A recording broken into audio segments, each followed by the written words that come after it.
ideas on what you want That's nice. Tim to make, let us know. And Yeah. Do you have any ideas of what you'd like me to make? Well, I did not yet. what do you guys want to learn how to make? Is there anything on the menu that you see and you're like, oh, I wonder how to make that? Or you just like, no, let him do it? 'Cause Yeah. That's Right. kind of what I'm Right. going with. Because you do such a good job. You do. Thank you. Depends on what day it is. Well, we're not gonna try to compete with you, that's for sure. No, it's not a competition. So tonight we're having the Hungarian goulash, which is near and dear to my heart because I learned it from my mom and my grandma.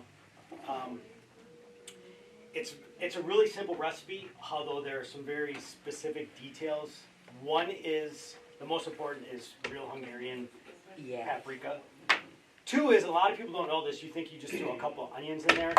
Whatever the weight of beef is, like tonight I made 40 pounds of beef, it's the exact same amount of onions. So if you can think about it, it's 40 pounds of onions. A lot of people are like, oh, throw a couple onions in. It's not how it works.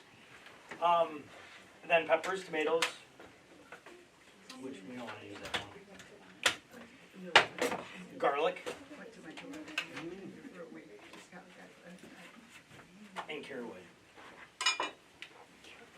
And then, because we had Thanksgiving leftovers, East Coast Islands, I was going to. Hey, are those gloves out there, Scott? On the floor.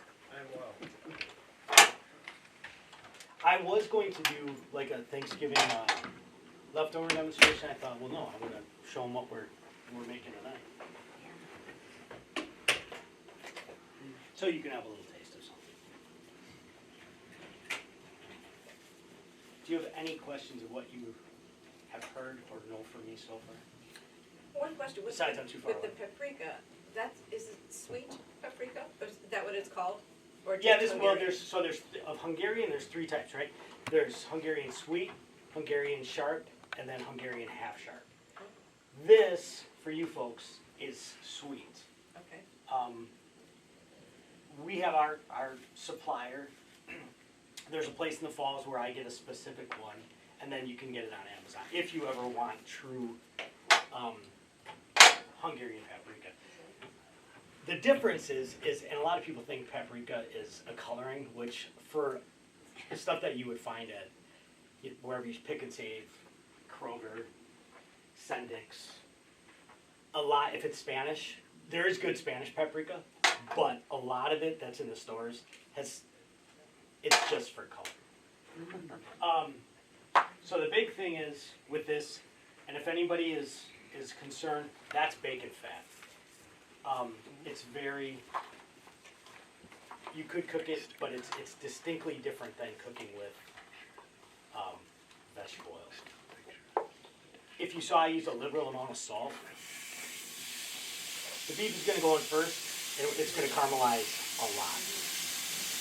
This, like some fat isn't bad, right? We need that fat to melt to make it tender. You're not going to have any of this right now because this is going to take 2 hours. The stuff that is on tonight's menu started at about 8:30 this morning. So we're going to caramelize this. This table's not even.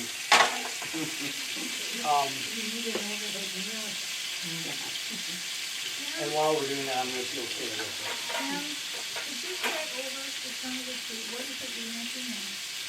Sure, we should probably have it.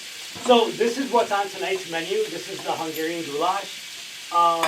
As I said, I was going back and forth with what I was going to make today, like maybe using Thanksgiving leftovers.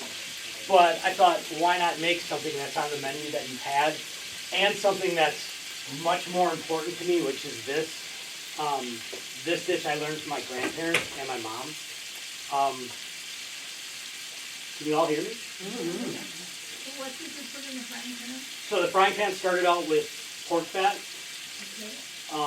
And if anybody ever has some concerns, as some of you may know, I changed the lasagna and the bolognese to only beef for the pork concern. And if that's ever a concern, let me know. Because this could always be made in a pinch. It would not be the same, but it could always be made in a pinch with tenderloin. It would just be that much faster.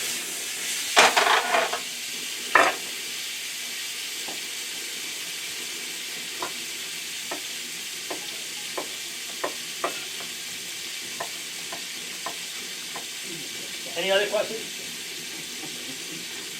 Nope, not yet.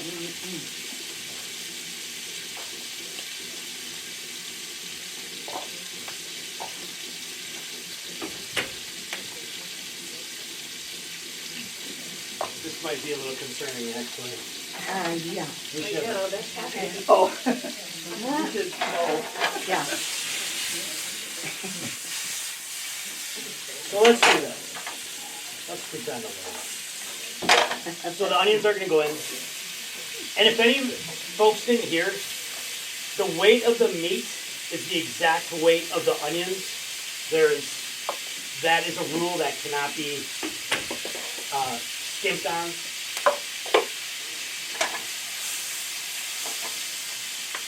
You're gonna see this much paprika is gonna go in this pan.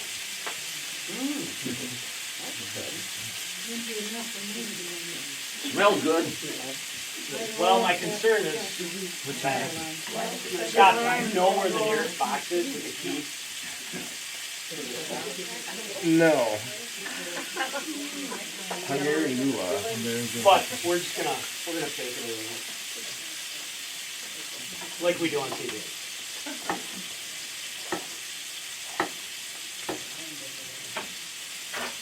Why do you wear the gloves? What's that? Why do you wear those gloves? Well, if you notice on my cutting hand, I don't. This is out of respect for you folks. Kind of a thing. Here in the East Castle. I mean, it's all cooked anyway. I'm sorry? It kills any germs all the heat. So you're 100% right. So the rule is this: ready-to-eat foods that we make here. For example, let's say down in the cooler downstairs, in the bistro, the eggs. Anybody that's putting the eggs in those little containers, they have to have gloves on because that's RTE, ready to eat. So you're 100% right. This, because I'm cooking it, is not, and that I could be touching with my bare hands, but there you have it. So now, actually we're gonna hit this with a little garlic.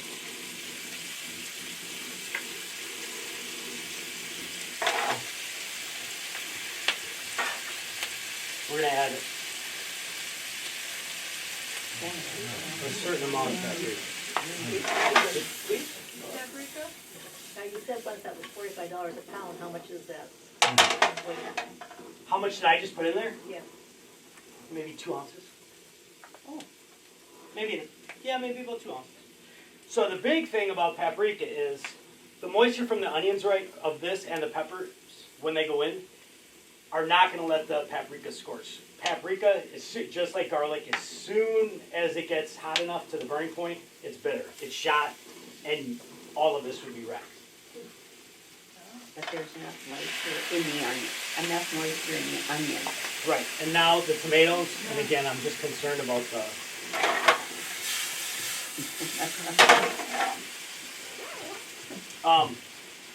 Tomatoes, garlic, now the caraway is going to go in.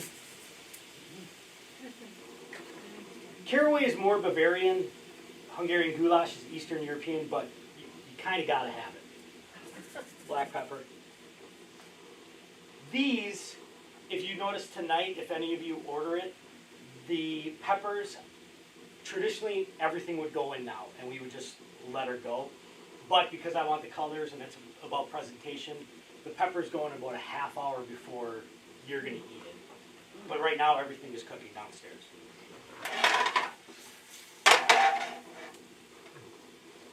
The longer cooking times, so we have the potatoes and the carrots, right? That can all go in now.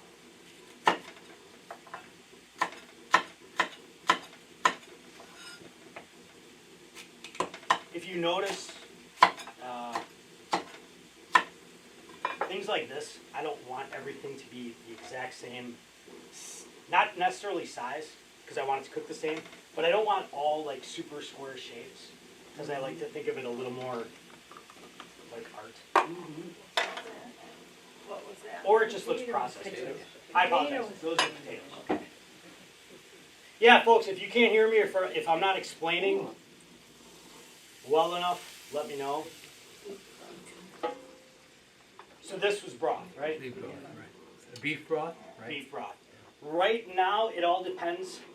Sometimes I do buy it in a base.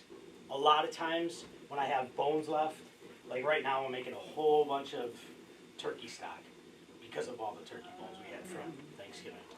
A lot of times I like to keep this as fresh as possible. So this is gonna go and go and go and go. Can you tell me the difference between beef broth and bone broth? Yeah, bone broth would just be, well, it could be beef bone broth. Yeah, So a broth is pretty much just the meat bone, where a stock has the vegetables added to it. That's pretty much the general rule. because I mean, the big thing is, oh, you're gonna have bone broth, you know, and they don't say just beef broth. It's kinda like it's a special No, thing. and- well, yeah, but where'd the bone come from? Yeah, all right. So that's the general rule is broth is just from Bones. the bone or the meat. Like on Saturdays when we do the tenderloin, it's called the strap or the chain. It depends on where you are in the country. That I'll take those and boil those down, and because that I'm not putting that on the plate. That same thing becomes our stock too.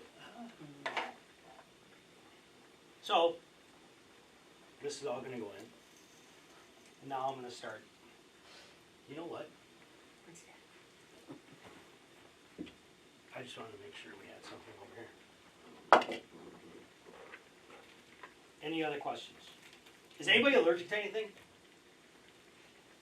Like, Shellfish. Well, I know some of you are, look at me. but that's because I care. What if I didn't know, right? That would be pretty Yeah. bad. I And learned. if we didn't tell you. So, actually, that's a really good thing. And if you, I do want this to turn into more of a question and answer. Excuse me. What is that? Yeah, what is that? Something good. This is going to be kind of a turkey pot pie Oh, that you guys are all going to yes. get. I just wanted to make sure. turkey pot pie. Hot pie, oh. Right, so the idea, again, I'm not sure if you heard this, was for me to use the turkey leftovers, and I decided against it because I can.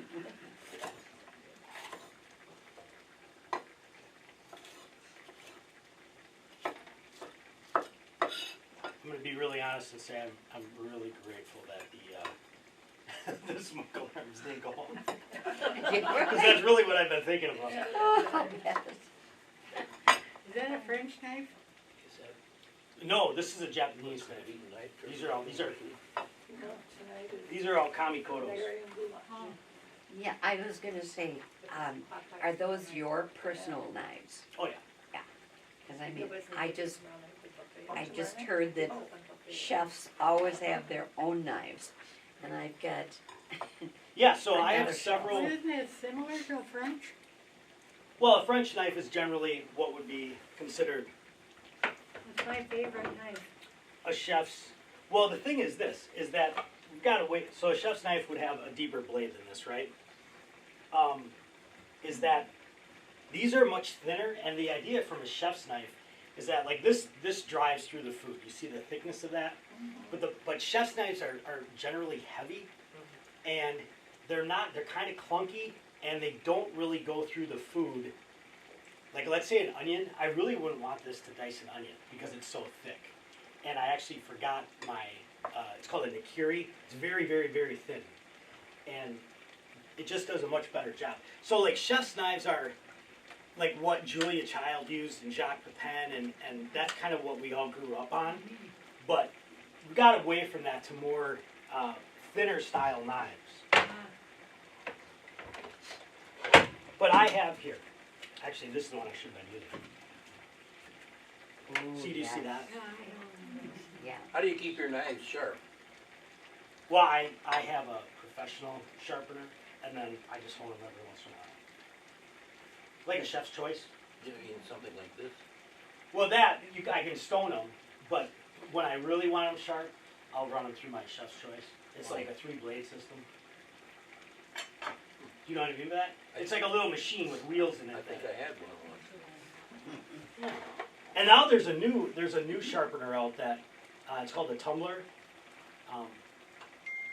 It does a good job, but it only works for a little while. All right. Now I should-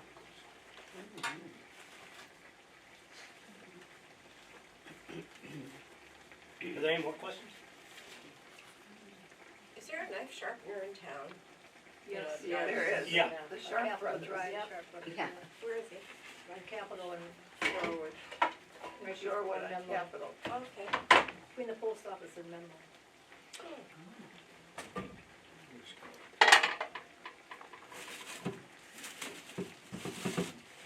Just leave your knives there and then they get them back, then you have to go back and get them.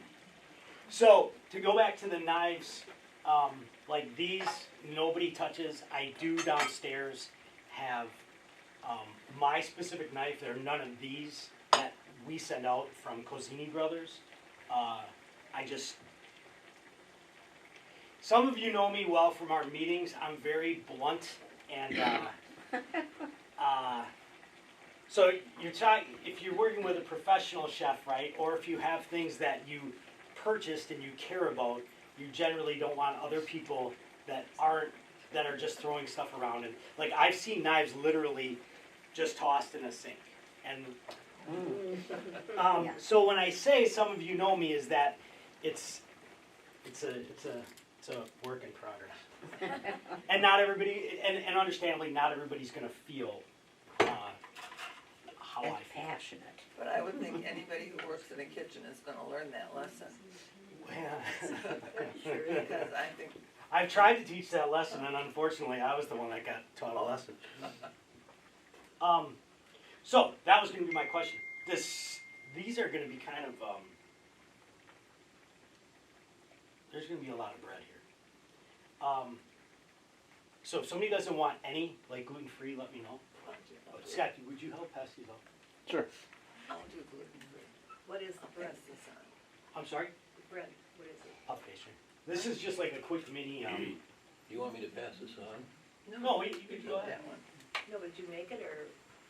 Yeah. it was bought? This is the leftover. No, I made this morning. No, I meant the bread. I cut them into rounds. It's bought, you know. Thank I'm sorry. Thank you. No, that I wish I had the time for that. Yeah. Green beans in it? I think that would be. Yeah, now green beans would not normally be in a pot pie, but because this is a Thanksgiving pot pie. That's good. Tim, where do you get the bread? This right here, Thank you. this. Yes.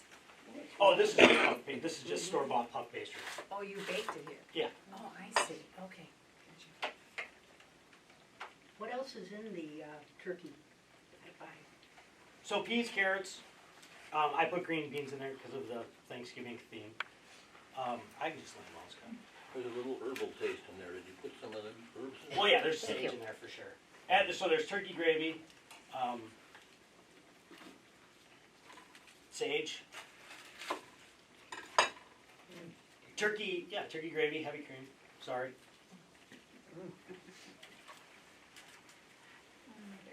Very good. We're getting to you. Potatoes. Any more questions? I just wanted to. Did you get some? You don't want it? Oh, yeah, but don't give me too much. Just I a just taste. finished my turkey soup. Well, Well, see, and that was another one, like, the, here, let me just- My lunch.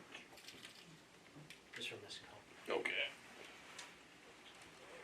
I was thinking about a turkey and wild rice soup and all sorts of things, and I thought I had to start this morning early with the goulash, so why not show you folks how to make the goulash?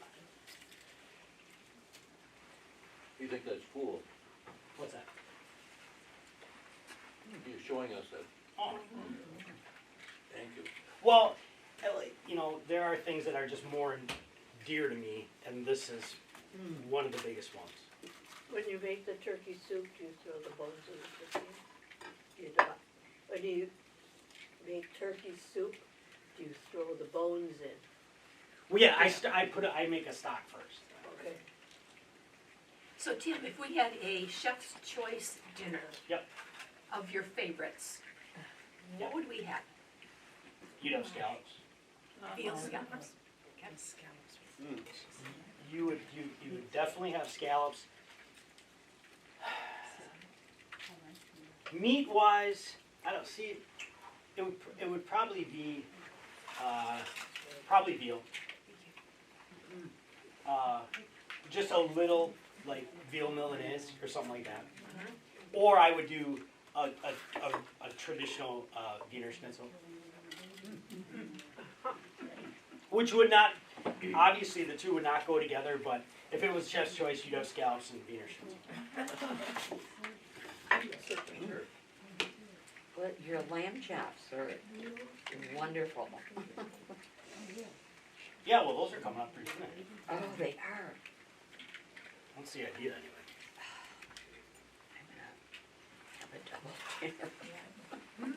I'm gonna have a double dinner. Next time it'll be twice as crowded. You should not tell anybody that he served food.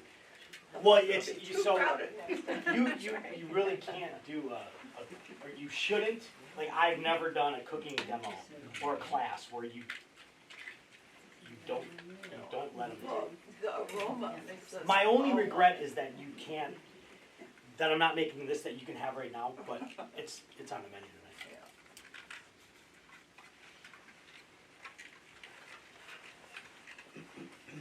And I had a lot of turkey there. And you're gonna have one of these every week? Every other. Every other week. Every other week? No, Tanya's gonna do the one. I will tell you what my plan is for February because of the time of year it is. Tanya's gonna do the one in January for cocktails, and February I'm probably gonna do punchki or beignets. And depending on like size, like this room, I'm not sure if more people wanted to come, but if this turnout gets bigger and bigger, we're just gonna have to do it in Lindsay Hall. Tyler wanted more folks to use different parts of the castle, Yeah, that's a good idea. but Well, if you're doing punch cake, that better be turned off. The fire alarm. well, yeah, well, it'll be a fryer. Thanks, guys. It'll be a fryer. Well, we should get a table with a mirror above. I used to have one. It's in Austin, actually, still.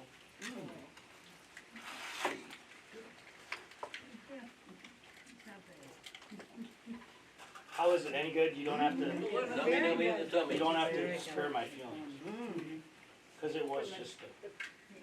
This would be a fine hit for the menu. That's very good. Well, so, the ovens, because when I look at, like, if this, and again, I'm unapologetically honest because I think you deserve that, there's no way this would ever go on one of your plates at dinner time. Today, I just had to get up here, but the oven was like, should have been 400, it was 450. Oh, well. But I tasted it, they're not, they're just a little darker than. They're good.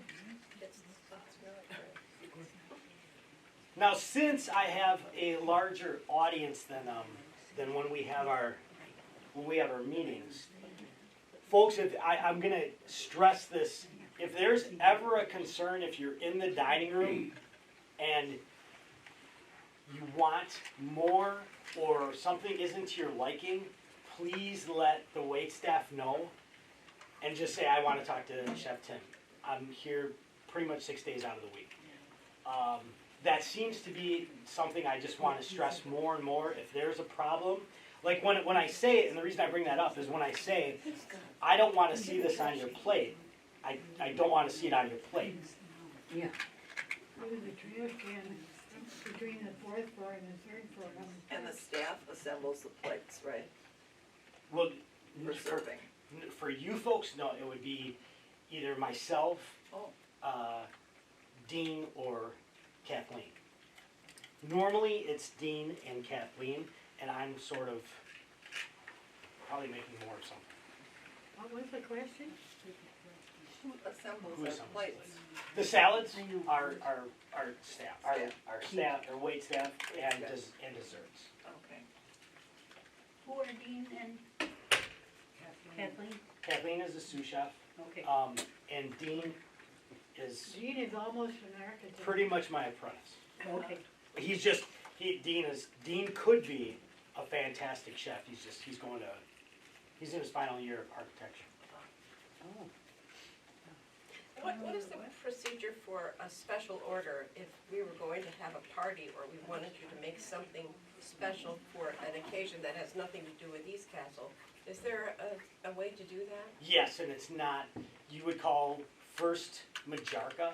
You could stop me and say, hey Tim, I have some ideas, but like Friday, Miss Barkley is having something, but keep in mind that the points are not related to that. Like, when was that, 4th of July? When Joe Schmidt, when was that party on the balcony? 4th of July. Okay, so that is non-points, that's just cash, because catering does not coordinate with the.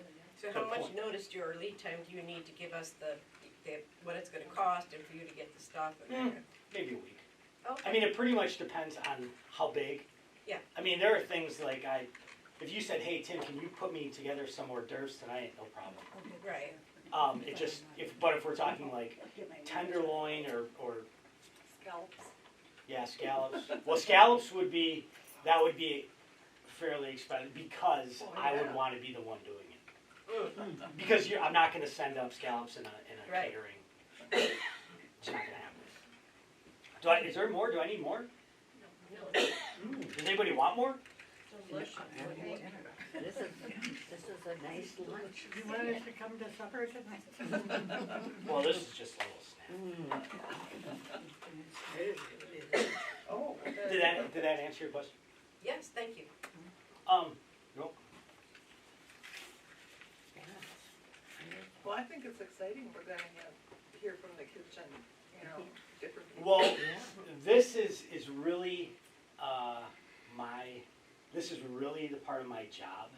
It's just that I've been in the kitchen so much, trying to get things where I want them to be. And believe it or not, it's been 2 years, and I think we're doing good. I think we can do a lot better. I'm not happy about the temperature of the food many times. I go on the buffets. That's That's tough. well, I'm not gonna make any excuses. It's those things need to be fired up ahead of time. And these are all things, folks, that I want you to know that I'm trying to pay attention to. And me doing these things hopefully gets me to a bigger audience. So you can understand that I'm trying with the team as best we can. Miss Kauth knows, Wolander, Rita, it's you guys see me every month. Sometimes more than that. But there's only so much that Ms. Otis that we can do, and I want to fix the by tomorrow night. I want to fix the chafing dishes. That's not going to happen. It's too bad I had one, a great big one like that. Well, the thing, like same thing with this. If you look, and I think I said this to some of you, on the curvature, if you look exactly where those chafers are, the vents are right there. And I asked Eric, to try to just block those. But, Yeah, that would be. Do you have control over the suppliers? oh, God, yeah. Excuse me. The cost is an issue, I assume? Cost? Mm-hmm. So there's always cost concerns, but like if we were to go back to when I arrived and every single thing was from Cisco, Oh. I immediately went to Tyler and said I can't do the way that you want me to do it if we're going to do this. So the first change I made was Pritzloff meats, and that's when sometimes even if you remember, pretty much maybe last year and a half ago, some of you were here, some of you weren't. We were getting some really bad prime, and that's why prime rib, and that's why I stopped the prime for the longest time. There have even with this tonight, I still have done all the trimming myself because even though the meat is great, I don't. All of a sudden, Mrs. Kauth would get a piece of gristle, and because. And she'd let you know. Well, no, and I would, but I would, I would too. I mean, I would too, because this is gonna be a really beautiful dish, and the one thing that'll make it not beautiful is having a big, tough piece of gristle in it. So with that being said about concerns, those are those things we use Marchese for 90% of the produce, which is significantly more expensive than Cisco. Lamb chops. Don't care how much it costs. If you folks want them, that's what you're getting. So no, I come from. I can cut corners with my, and that goes to the other part of my labor. Whereas if I'm in the kitchen more than a cook, that means I'm not paying a cook. I'm spending it on the food. So that makes sense. And that's always my plan.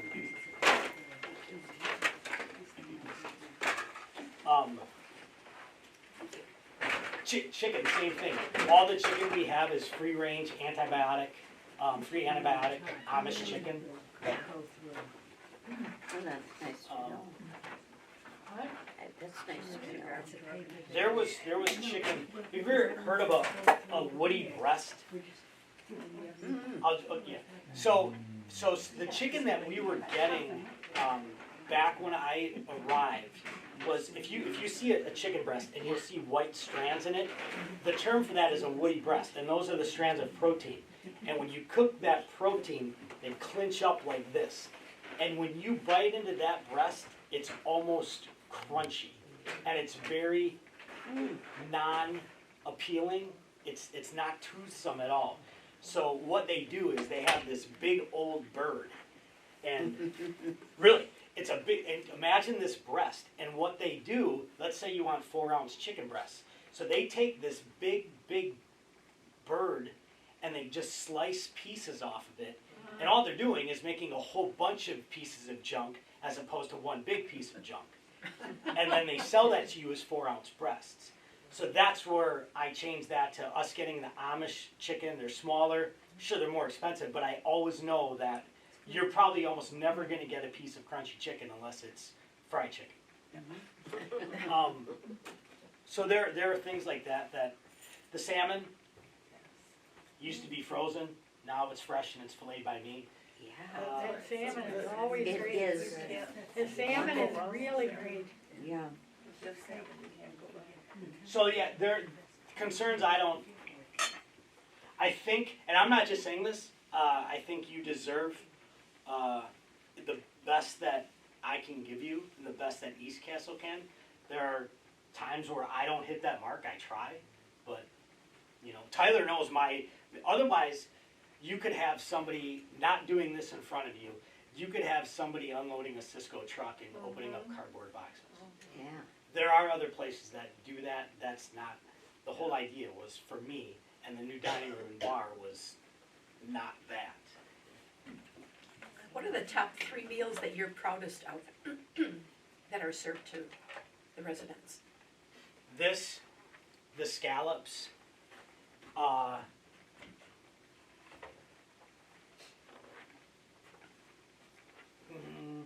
could be the, are we talking the holidays? Anytime. Well, because it would have been not the COVID Wellington, last year's Wellington. The top three would easily be this, the beef Wellington, and the scallops. They're all excellent. Wellington. In most recently, and Miss Hackle, who she's also very understandably, and it helps me. And I want you to know that I'm going to get back to that. Is constructive criticism is good. Hearing good things. I really, that's great. That's nice. I've heard nice things. I'm much better, and I can give you what you want. If you say, Tim, that was, don't serve that again. And people have said that, and for me, it resonates. Back to Miss Hackle, she said the best meal she had was last night. She must have missed it the last time, the butternut squash. That's better. Oh, So yes. that, in recent memory, and that's going on, so I'll share some secrets with you. That's going to be on the menu, the new menu. There's also going to be, we're trying to lean a little more towards a vegetarian, not lean towards it, but more offerings. So there's going to be mushroom ravioli as well. There's also going to be the stuffed. Did anybody see the stuffed acorn squash on Thanksgiving? Yes. So that's going to be an option. It's not going to be on the menu, but that's going to be an option at times. When's the new menu coming out? Well, considering this, and it's probably in the next 2 weeks. Good. I want to do it before Christmas, Okay. but I'm not the boss of that. It's done. I mean, I can tell you everything that's on it. Well, then tell us. How Well, often do you have I'm sorry. how often do you have a new menu? Ideally, we want to have it 4 times a year, but admittedly, it's probably You're not- down. yeah. We're down to 3. Mhm. But this one is going to come out, and then we're going to hurry up, and I'm going to start the spring one right away. So That would be good. does the lunch menu ever change? Yeah, that's Oh, changing too. that's changing too, okay. Yeah, so the California, for winter, the California chicken is going to be a different chicken. And the salmon, the lemon dill is always going to be the summertime sauce because I think folks like it. Wintertime is going to be a sun-dried tomato cream. That was a special like 3 weeks ago. Yeah. And if you don't want a sauce, you don't have to have a sauce. What was the squash stuffed with? I wasn't here for Thanksgiving. So that's cranberries, almonds, Mm. and several different grains. There's bulgur, there was barley, quinoa. Okay. Oh, I bet that was it delicious. looked just excellent. Yeah, and it's on a little, it's Acorns. In a, half an acorn squash, and I placed it on a little puree of butternut squash. Last night when you had the ravioli, everybody at our table said, last time it was more sauce. There was more sauce the last time. Yeah, I was trying to think what was different about it. that's what our table It was determined. good that- last night, but it was dry. Yeah, it was dry. Yeah. Hazelnuts were Yeah. great. There were hazelnuts there, but there was no liquid. now, it, Yeah, it's brown butter. No. Well, maybe some- Well, there wasn't even that, you couldn't taste it. All right. Well, some of us No, at there our was table, you had some it was nuts. like you said, and others wasn't. Yeah, See, and And I had don't know if it's I that they didn't have dished the it up or ravioli, what. I had gluten-free pasta with the sauce on it, and so Oh. they might have put more on for me, I don't know. You had the fusilli. Yeah, and it was wonderful with that, I mean, they're not. Yeah, somebody did ask for more, and again, same thing. If you want something, just ask, and you're not going to get charged for more sauce, or if you want another tender one, that's a little different. Yes. You should tell us about your background. Sure. I grew up in Menominee Falls. My grandparents had a farm right across from Community Memorial on Town Hall Road. That's pretty much where all of this started. Back in the day, it was not, I mean, I'm talking a little after Julia Child, like when that all came to be. My sisters went to school for medical, and because you were supposed to go to school and get a degree and make money, and I really did like cooking. but I went to school for engineering. I went to MSOE. And probably the big mistake was that I went to work for Quad Graphics. There's nothing wrong with Quad Graphics, just for me, I pretty much got lost going to a cubicle, which I did not like going to. Like I was walking through this big, like, picture one of those, I don't know, a scene on TV of just a whole bunch of cubicles. That was me at Quad Graphics. I liked getting my hands dirty. If I wasn't here right now, I'm normally in my garage or in my yard doing something, in my basement, whatever. This suits me much better. So one day I went home and I told my parents that after all this money they spent that I didn't want to do this anymore and that I wanted to cook. So I just took off and started cooking, and that took me all sorts of places, all over. I cooked in Louisiana, I cooked in Lyon, France, cooked all over, then came back here. Probably, but you're young and I didn't know anything, and you're pretty much just peeling potatoes and chopping and cutting. I learned a lot from a great chef named Emil Schneider at Panels in Bayside. I came back here, and that was when Panels was at its heyday. Like when brunches we were doing 700-800. I was there. Sure. Yeah. So there was a time, and then so I went from Panels in Bayside to when Jimmy Panel, when he opened Egan's on Water. I was there too. So I pretty much split my time and learned what it was really like to, what you decide if you want to do this for a living or not. Because I would get to Panels at sometimes 6 in the morning, sometimes 5, and I would leave Egan's at like midnight. That also led me to cook for a lot of celebrities. I cooked for Halle Berry, I cooked for David Bowie, I cooked for Kelly McGillis. That was in my bio a while back, and that's all great and cool, and what that does is people say you're just name dropping. No, what that does is make sure that you really, really listen to people, because they will make you or break you. Like, you're either going to pay attention to people, like I try to do to your suggestions, or there would just be somebody that says, I don't care. Well, you know what? You're not cooking for Halle Berry or David Bowie or any of those people if you're not detail-oriented and listening. So that's where that comes, but you also, it's a lifestyle that only works for so long. And some people that know me a little better here, there was a very good chance of when I came back, and I'm sorry if I'm jumping around a little bit, I went to Austin. I had a great opportunity in Austin. My sister had back surgery. So I went down there. I was able to go down there and open up a restaurant called Brahma down in Austin and served this exact dish. I was named one of Austin's top chefs, and I don't want to give the number. And COVID hit, and instead of, there were a lot of restaurateurs that took all this money and kept trying to stay open. And with my dad's age, I knew I was going to come back eventually. So COVID hits, I come back and start taking care of my dad.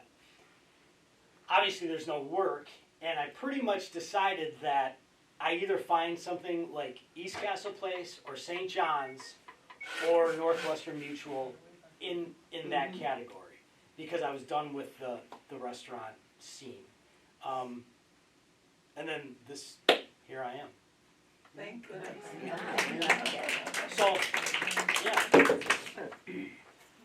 You're not quite as good looking as Martha Stewart, but you're putting on just as good a show. I think I appreciate that. So yeah, what else? I mean, there's a lot more to it. The late nights, to be really honest, when you decide, like you could start work at 2 or 3 in the afternoon and party all night long, because that's what a lot of chefs do. A lot of well-known chefs that are on TV. Mario Batali was probably the most well-known one. That got him in a lot of trouble. And and he's a great guy. He's a great chef. He made some bad decisions, and that's one of those things where it becomes very unenjoyable. You're cooking and you're just cooking late at night, and you're kind of soaking up all this negativity, meaning like going out after work and stuff like that. Where booze, and it's just not. And a lot of chefs still do it, and I didn't want to do that while I was trying to take care of my dad. Well, good for you. So that's. So how is your dad? He's old and slow. He's not. And for folks that don't know, my dad's in stage 5 kidney failure. He's 93. I mean, he just stopped driving not long ago. But as you can imagine, he's a little slower right now. So. Still in Menominee Falls? Yeah. So he lives. So that my dad built that house for my mom as a wedding gift, and now it's become my house. So I'm lucky that way. Yeah. I got one problem with food I wonder if you could help me address. You I'm trying to lose weight. Yeah. Stop eating so much.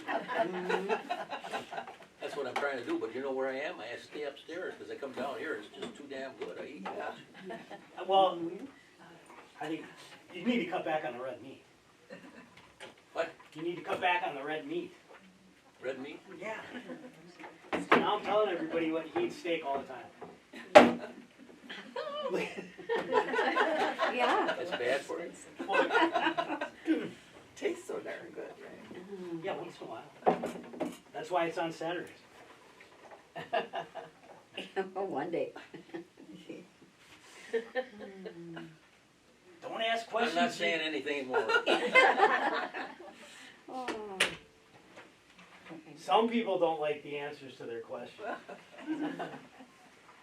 Oh, I was gonna say, You how don't- do you I don't decide know. on your vegetables? Like, I can't Oh, remember. that's a And tough we one. had Brussels sprouts, like, roasted Brussels sprouts. Yeah. When, I can't remember the last time, cause I love them. Yeah, like every other Saturday, maybe. Oh, They're- yeah? Well, they're going to be on this Sunday for sure. Yes.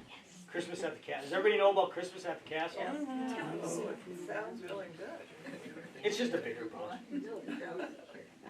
Really nice. Butternut squash, roasted Brussels sprouts.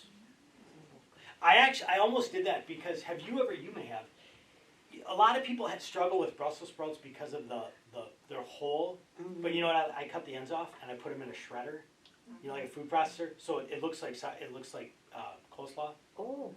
It's really much bigger. Sauteed in a little butter. That's good, little pancetta. Yeah, a little bit, yeah. Yeah, it's a much easier way to eat a Brussels sprout. I almost was gonna do it in that pan. Yes, you do. All right, so we're good with beignets and punchki, Oh my gosh, yes. like the real kind, Yes. because you know that there's a real punchki has a more yeast-like flavor. Like otherwise, they're just jelly-filled donuts. Yeah. Like I'm very particular about, Have you had and I'm not. from the National Bakery? Yeah. Are those the real ones? I think they need to. They used to be, I think they need to add more yeast. They're too, they're commercialized Yeah. now. Oh, yeah. Well, I've eaten Everybody them has. in Poland. Yeah. What's a punchki? It's a Polish. Some It's- of us aren't from Milwaukee. Oh yeah. So it's a basically some type of filled donut, but don't think of donut like it's more yeasty. It's more cream puff like? No. Oh, No.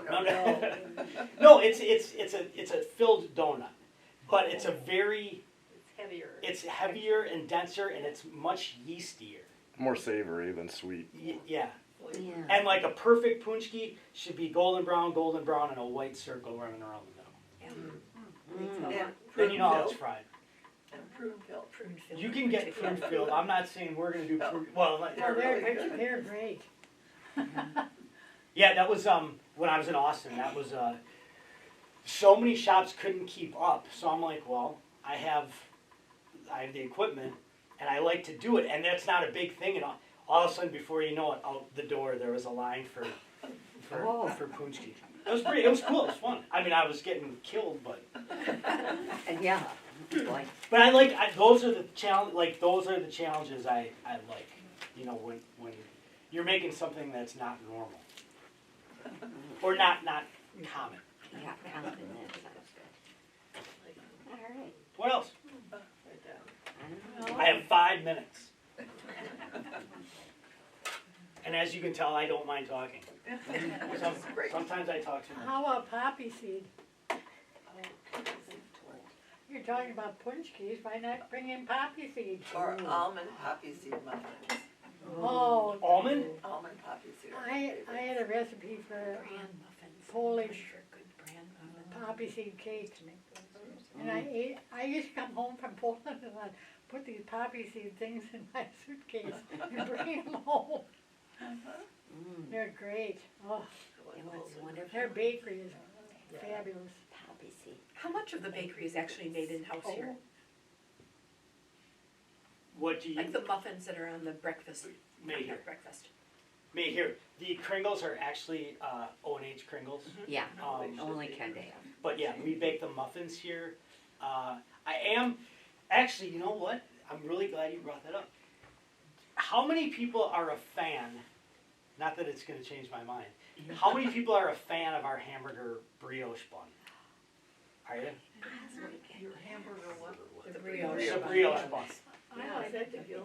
I I like the hamburger period. Oh, I know, it's so good. It's fabulous. Yeah. Yeah, just the bun, The brioche. because I'm probably going to change it. Oh, Why? don't. That's What what are you gonna do, a With potato what? bun? Well, I was thinking more of a lighter, softer bun, Ah, like more of a Sheboygan roll. That's a good roll. Uh-huh. Like a hard We'll roll. try. If Yeah, is people- it hard? Harder roll. But they're not that hard. They're wonderful. Nobody likes a whole grain bun. I like potato They're not buns. as much. I was thinking about. That's a tough sell. Pardon me? No, a whole grain roll that's a tough sell. Yeah. Actually, the brioche, if you don't wanna eat the whole hamburger in one night, I cut mine in half and I reheat it in the microwave, and it holds itself up and tastes just as good as it did the night before. What was that about? We can hear it. Oh, the brioche bun that it reheats really well. It does taste good. Yeah. I just think we could do more hamburger like, but because the brioche is kind of, that was like a thing, right? Mhm. Yeah. And I'm not saying, I don't like to really be into fad. I would not say we do anything fad cooking here, but it's just kind of like, I just wanted to do a really solid, good hamburger roll. Where I think the brioche, I don't know. Well, I think everybody was doing hamburgers on brioche. Yeah, but if you did a nice roll like that and just had it grilled. Yeah. You know, then it, We toast all our buns. whoa, I'm just new here. I never had a toasted bun up with a hamburger. Oh. I wanted lots of butter. Yeah, I don't, Okay. no, we toast every single bun here. I'll And if order it one ever- tomorrow. Yeah, And you butter them too. yeah, Yeah. well. Yeah. That's the other thing. How many folks would want skim milk? You do. You want skim. Skim milk for what? You mean in the Drink it, refrigerator what? section Drink to it. take? Just only because, and now this goes back, it goes with where we're at and health, and that, how many people would like whole milk or 2%, and that's just because of, 2%. right. Well, 2% is gonna stay, it's just that, the thought is that for where we're at, that you folks aren't concerned about skim, but, Well, I drink skim milk 3 times a day, Right. and that's doctor's orders. okay, And that's how I've lived my whole life, it's Okay. like that keeps my colon, her, she needs lactate, I need milk. okay, okay. And I buy powdered milk by the box, so I've always got something. And I will take 2% to use in cooking where I want something that's a little Fat, heavier, yeah. you know. That's why I ask, is the fat content. Well, and there's more, isn't it, the, skim milk has sugar, a little, higher sugar content? A little It bit. is a higher calcium. Oh, it is? Whenever you take something out of something, it puts more of whatever you have left. It to fill the concentrates it. Carton. Yeah. So it's higher in calcium, It was my pleasure, it really but was. it's so little, And Yeah, we'll right. do it again. you'd have to drink another cup. I'll bet you have to do it at Lindsay Hall though. How about the desserts? How about the desserts? Well, they're all purchased, aren't they? Not all, not the crisps, and not the, They're the crisp. What about the cookies? Like- Yeah, the cookies. no, we bake those. You make them? Yeah. You- The you cookies have are an great actual- since they brown them more. Yeah. I think you could use. Well, some are a pucks, recipe. and some I have a chocolate chip recipe, but some are but none are like bought pre-baked. Yeah, okay. Chocolate chip recipe I have, but like oatmeal raisin, those are what we call pucks. Oh, yeah.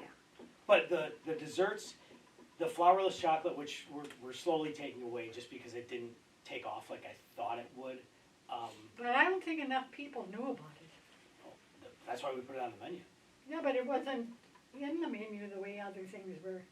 Sure, it's right in the bottom left-hand corner. Well, I know, but I don't think You people don't tend to saw look it. at that, you look at what's on the daily menu. That's true, unless you're looking for something Banana. other than I think their chocolate chip cookies stink. That's true though. You think they're chocolate chip? I love them. You don't like our chocolate chip cookies? No. How come? I do. I do. Crisp one. You want They're us to burn it a little bit? crisp, no. No, I like them when they are flat. Oh, we can do that. No, don't do Well, not that. for everybody. No, no, Don't touch them. I was gonna say, If you burn some, just send them to her. yeah, no. No. Somebody, excuse me, somebody else wants some, You want it made out of Crisco instead of butter. Oh, no. Crisco changed. Crisco isn't the Crisco that any of you grew up on or I grew up on. Crisco changed. It's not the lard it was. No? What's the best cooking oil? Peanut, well, Olive, depends. Canola? No. olive oil. Well, no, it depends on what you're cooking. Could be, if you want to fry, it's peanut. If you want to saute, now the big one is avocado. Oh, yeah. A lot of people avocado is much more expensive than, Yes, but we can't use Just them. another yeah, no more avocados. Olive oil is good to, if you're gonna use EVOO, then you should finish with it, not. Yeah. Like, I have olive oil that's 80-20 blend, and, It's what? well, it's 80% extra virgin and it's 20% olive oil, which just cuts it a little bit and I get a deal on it, and then I can saute in it. But if I'm gonna finish something, like the Mediterranean salad, that's extra virgin olive oil. And in salad dressing. Extra virgin. It's just some people are real sensitive to bitter, and some really good extra virgin olive oil can be very, very bitter.